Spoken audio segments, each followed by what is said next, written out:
The Problems of Philosophy by Bertrand Russell. Chapter 1. Appearance and Reality. Is there any knowledge in the world which is so certain that no reasonable man could doubt it? This question, which at first sight might not seem difficult, is really one of the most difficult that can be asked. When we have realized the obstacles in the way of a straightforward and confident answer, we shall be well launched on the study of philosophy, for philosophy is merely the attempt to answer such ultimate questions, not carelessly and dogmatically, as we do in ordinary life and even in the sciences, but critically, after exploring all that makes such questions puzzling, and after realizing all the vagueness and confusion that underlie our ordinary ideas. In daily life, we assume as certain many things which, on a closer scrutiny, are found to be so full of apparent contradictions that only a great amount of thought enables us to know what it is that we really may believe.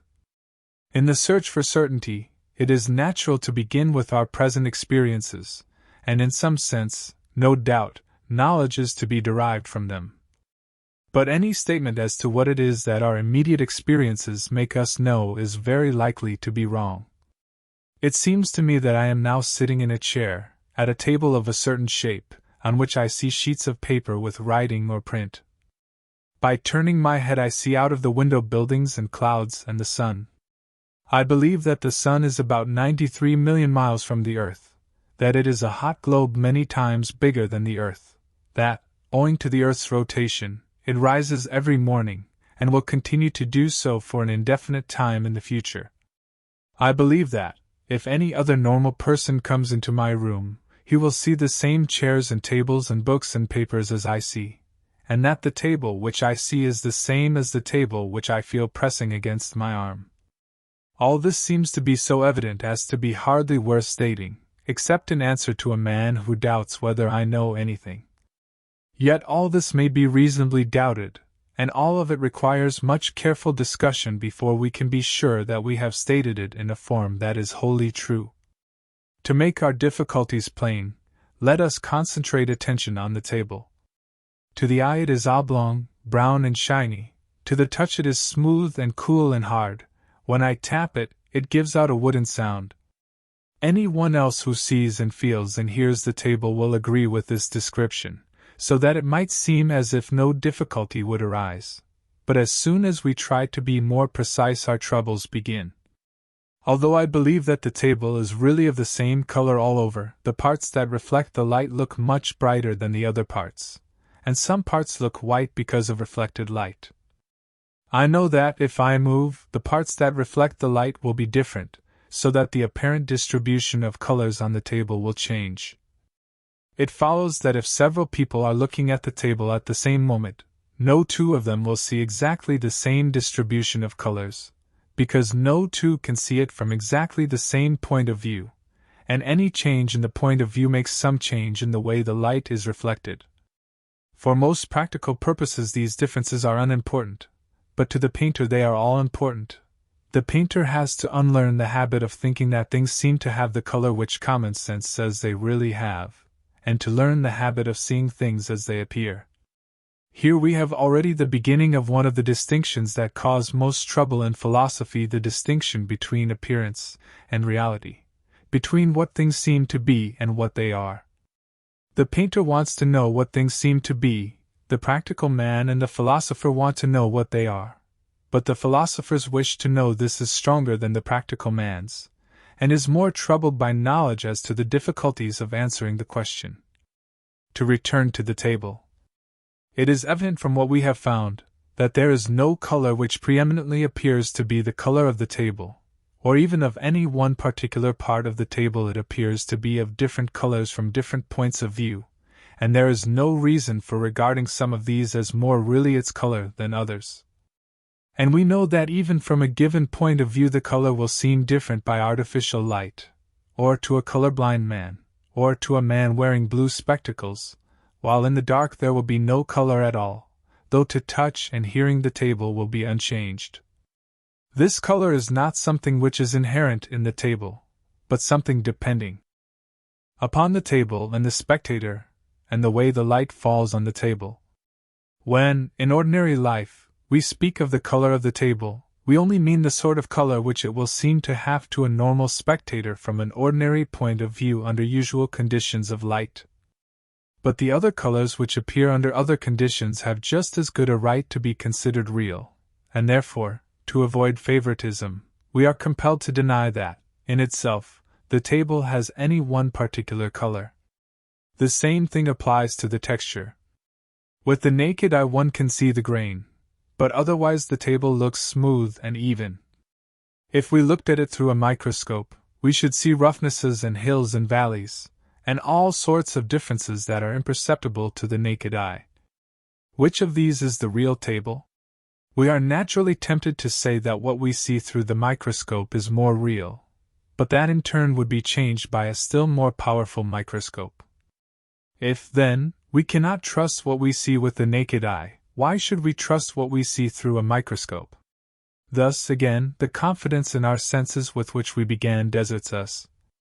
The shape of the table is no better. We are all in the habit of judging as to the real shapes of things, and we do this so unreflectingly that we come to think we actually see the real shapes. But, in fact, as we all have to learn if we try to draw, a given thing looks different in shape from every different point of view. If our table is really rectangular, it will look, from almost all points of view, as if it had two acute angles and two obtuse angles. If opposite sides are parallel, they will look as if they converge to a point away from the spectator.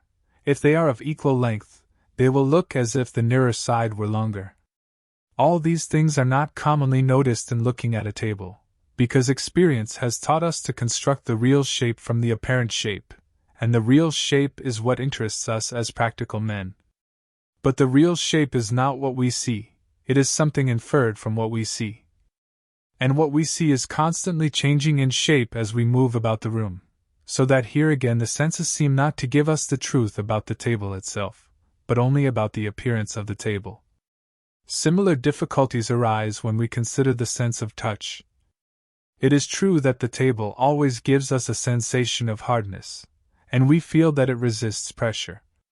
But the sensation we obtain depends upon how hard we press the table and also upon what part of the body we press with. Thus the various sensations due to various pressures or various parts of the body cannot be supposed to reveal directly any definite property of the table, but at most to be signs of some property which perhaps causes all the sensations, but is not actually apparent in any of them. And the same applies still more obviously to the sounds which can be elicited by rapping the table. Thus it becomes evident that the real table, if there is one, is not the same as what we immediately experience by sight or touch or hearing. The real table, if there is one, is not immediately known to us at all, but must be an inference from what is immediately known. Hence, two very difficult questions at once arise, namely, 1. Is there a real table at all? 2. If so, what sort of object can it be? It will help us in considering these questions to have a few simple terms of which the meaning is definite and clear.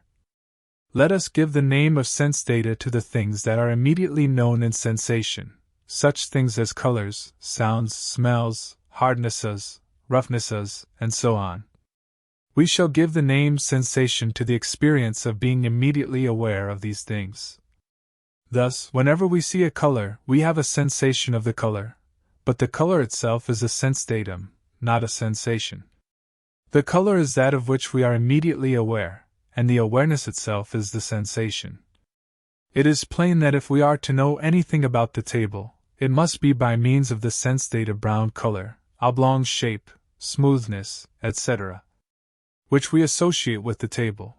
But for the reasons which have been given, we cannot say that the table is the sense data, or even that the sense data are directly properties of the table.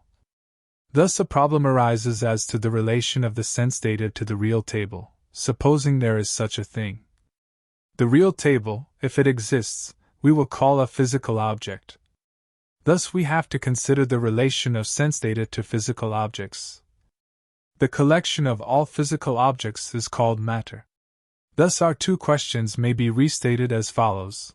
1. Is there any such thing as matter? 2. If so, what is its nature? The philosopher who first brought prominently forward the reasons for regarding the immediate objects of our senses as not existing independently of us was Bishop Berkeley, 1685 to 1753. His 3 dialogues between Hylas and Philinus, in opposition to skeptics and atheists, undertake to prove that there is no such thing as matter at all, and that the world consists of nothing but minds and their ideas. Hylas has hitherto believed in matter, but he is no match for Philinus, who mercilessly drives him into contradictions and paradoxes, and makes his own denial of matter seem, in the end, as if it were almost common sense.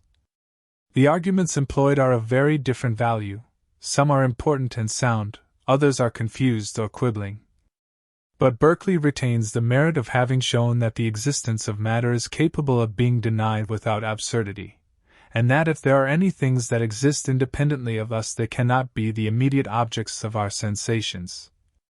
There are 2 different questions involved when we ask whether matter exists, and it is important to keep them clear.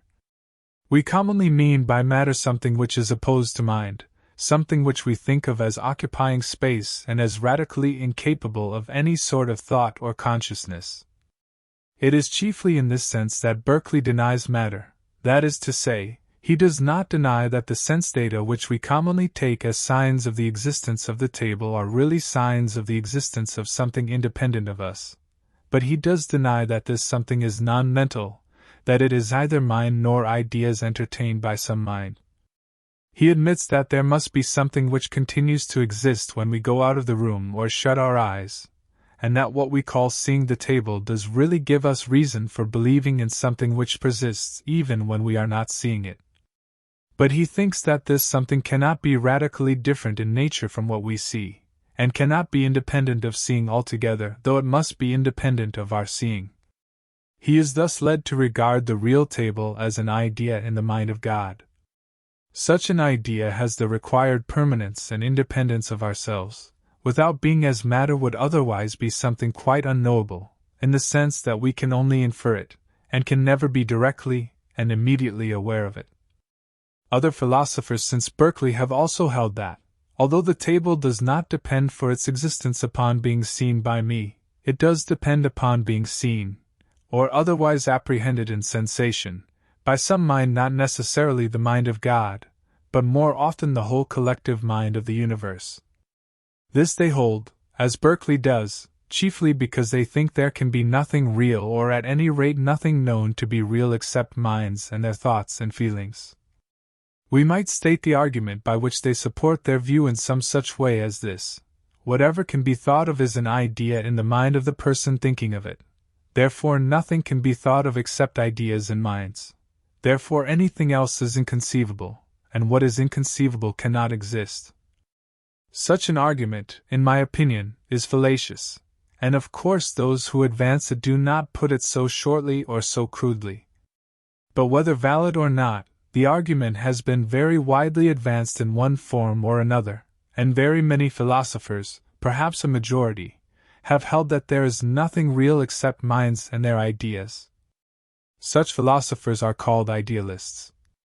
When they come to explaining matter, they either say, like Berkeley, that matter is really nothing but a collection of ideas, or they say, like Leibniz, 1646 to 1716, that what appears as matter is really a collection of more or less rudimentary minds. But these philosophers, though they deny matter as opposed to mind, nevertheless, in another sense, admit matter.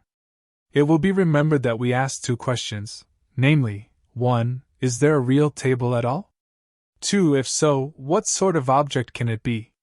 Now both Berkeley and Leibniz admit that there is a real table, but Berkeley says it is certain ideas in the mind of God, and Leibniz says it is a colony of souls.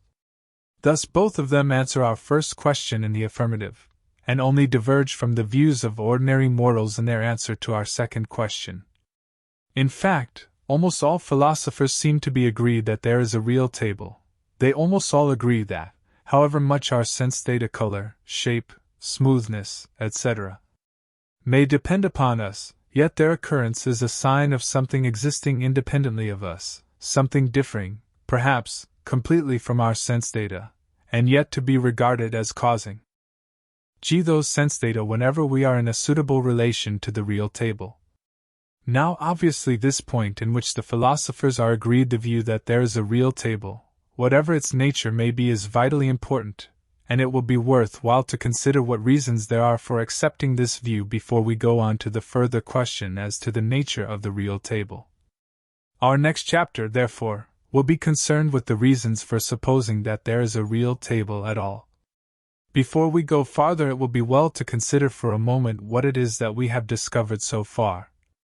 It has appeared that, if we take any common object of the sort that is supposed to be known by the senses, what the senses immediately tell us is not the truth about the object as it is apart from us, but only the truth about certain sense data which, so far as we can see, depend upon the relations between us and the object.